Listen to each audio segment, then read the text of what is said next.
क्या कभी ऐसा हो सकता है कि दुनिया की दो सबसे बड़ी ताकतों भारत और अमेरिका के बीच एक जबरदस्त ट्रेड डील सिर्फ एक फोन कॉल की वजह से अटक जाए? सुनने में थोड़ा अजीब लगता है ना? पर यही वो दावा है जिसने डिप्लोमेटिक दुनिया में एक नई बहस छेड़ दी है। तो आज हम इसी गुत्थी को सुलझाने की कोशिश करेंगे। एक ऐसी ट्रेड डील जो लगभग पूरी हो चुकी थी, कागज पर सब कुछ फाइनल था, लेकिन फिर ऐन मौके पर ऐसा क्या हुआ कि सब कुछ ठंडे बस्ते में चला गया। तो चलिए सीधा कहानी के सेंटर पॉइंट पर आते हैं। अमेरिकी अधिकारियों की तरफ से एक बहुत ही चौंकाने वाली बात सामने आई है। उनके मुताबिक डील इसलिए टूट गई क्योंकि प्रधानमंत्री मोदी ने उस वक्त के राष्ट्रपति डोनाल्ड ट्रंप को फोन नहीं किया और बस इसी बात से ट्रंप नाराज हो गए। तो सबसे पहले ये समझते हैं कि अमेरिका की तरफ से पूरी कहानी बताई क्या जा रही है, मतलब उनके हिसाब से ये सब हुआ कैसे। अमेरिकी अधिकारियों के हिसाब से पूरा मामला कुछ इस तरह हुआ। डील की सारी शर्तें फाइनल थीं, टैरिफ रेट्स, गुड्स, सब कुछ तय हो चुका था। लेकिन बिल्कुल आखिरी मिनट में एक शर्त रखी गई कि भारत के प्रधानमंत्री खुद राष्ट्रपति ट्रंप को फोन करें। भारतीय पक्ष इस बात के लिए राजी नहीं हुआ और बस कहते हैं कि वहीं पर ये पूरी डील अटक गई।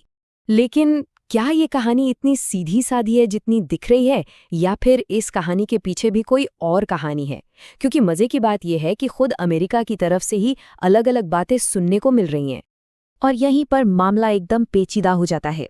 देखिए, एक तरफ तो ट्रंप पहले ये कह चुके हैं कि प्रधानमंत्री मोदी ने उन्हें फोन किया था, और दूसरी तरफ अब उन्हीं के अधिकारी कह रहे हैं कि असल समस्या तो फोन न करना ही थी। सवाल तो यही है कि आखिर सच क्या है? इन दोनों अलग अलग बयानों के पीछे की वजह क्या हो सकती है? क्या ये सिर्फ एक कन्फ्यूजन है, या फिर इसके पीछे कोई बहुत गहरी डिप्लोमैटिक चाल चली जा रही है? भारत के इनकार के पीछे एक बहुत बड़ी वजह ट्रंप ट्विटर इफेक्ट हो सकती है। ये असल में ट्रंप की उस आदत को कहा जाता था जहां वो किसी भी वर्ल्ड लीडर से प्राइवेट में बात करने के बाद उसे ट्विटर पर अपने हिसाब से तोड़ मरोड़ कर पेश कर देते थे, अक्सर अपना राजनीतिक फायदा उठाने के लिए। तो जरा सोचिए, भारतीय पक्ष को किस बात का डर रहा होगा?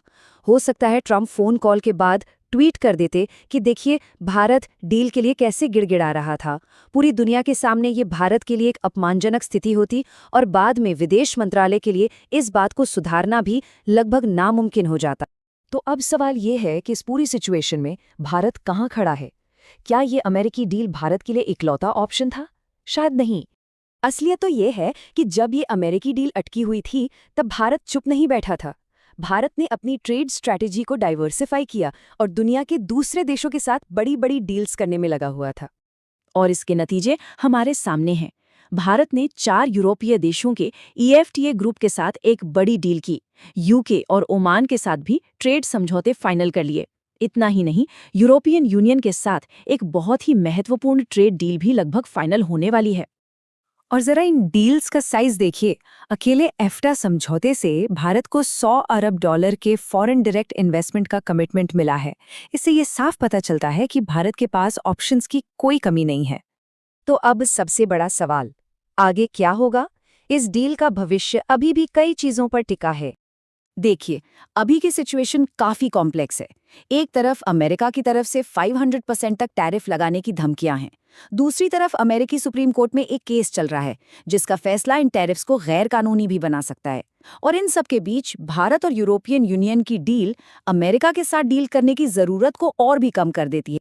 इसीलिए कई जानकार ये मानते हैं कि ऐसे अनिश्चित माहौल में भारत का इंतजार करना कोई नाकामी नहीं, बल्कि एक बहुत ही कैलकुलेटेड स्ट्रेटेजिक मूव है। हो सकता है कि सही वक्त का इंतजार करना ही सबसे सही फैसला हो। और आखिर में एक सवाल सोचना जरूरी है। हाई स्टेक्स डिप्लोमेसी में जब दांव पर इतना कुछ लगा हो, तो क्या कभी-कभी ना कहना किसी भी समझौते पर हाँ कहने से ज्यादा ताकतवर साबित होता है?